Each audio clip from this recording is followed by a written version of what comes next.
Shea, a 39 in the all-around. I think it's your first time in 39s. Yeah. Just talk a little bit about this meet and just kind of how you felt about it today. I was really happy and proud with how today went. I've definitely learned how to stay calm and do my routines the best that I can.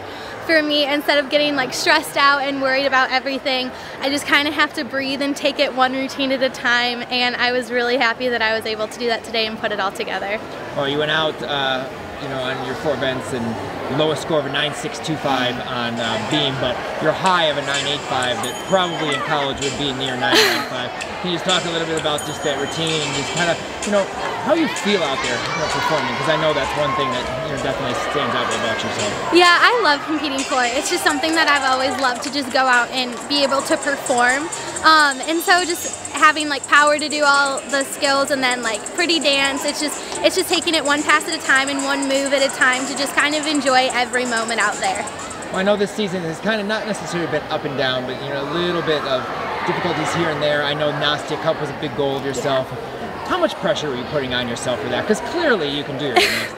Thank you. Yeah, I was putting, it's been a goal that I've always wanted to, I've wanted to make the Nastia Cup like any other level 10, and all of the girls who did, like, I admire so much. They're all amazing, and unfortunately I hurt my Achilles tendon a little bit 2 days before our first meet, which was a Nastia qualifier.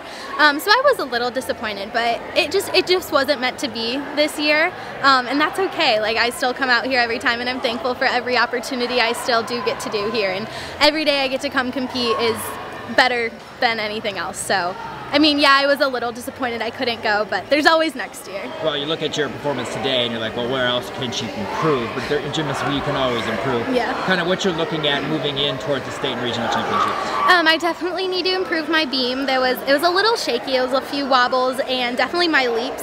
My leaps weren't the best. I definitely need to work on that, and just remaining calm and hitting my routines every day in the gym, and then just continuing to work hard on every little detail heading into postseason.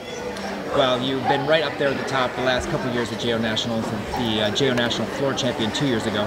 Can you just talk a little bit about kind of your mindset going into regionals, knowing what you have accomplished in the past, how that's going to help you as you move into, which is going to be a very tough regional again this year? Yeah, definitely. I just think going into every regionals, I think of it as a clean slate. It's new girls, because age groups change every year, so it's new girls. You don't know who you're going to be competing against. All you can do is do your gymnastics to the best of your ability. So I just think every year to go in, hit my routines the best that I can, and enjoy every moment out there. And you got one more competition that Legacy Elite will be at one team, since you have regionals, it's more individual.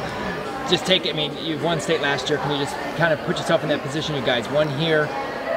How excited are you, and what is the goal, obviously, going into state meet as a team? Yeah, it's been a really fun season. I have to say that this is the closest knit team, a level 10 team that we've ever had. We've just all really come together and fought hard, not just for ourselves, but for each other. And I think that's going to help us a lot going into state meet. We're competing for each other, and we've been training really hard in the gym and helping each other out. So I think as long as we just remain close-knit as a team, that our bond will help us do as well if we can. And then just outside of your gymnastics, most people know that you are going to be going to Alabama in 2 years. Have you been following the NCAA? I'm sure you have. And kind of what do you think about your team and how they're doing this year? I'm so blessed to be able to become a Crimson Tide. I'm counting down the days till I get to compete in Coleman Coliseum. It's just such a great team, and the coaches are amazing, and I don't know, I just can't stop smiling when I talk about it, just because it makes me so happy, and just watching them compete just gives me motivation to, keep working really hard, because one day I'm going to be able to compete for them.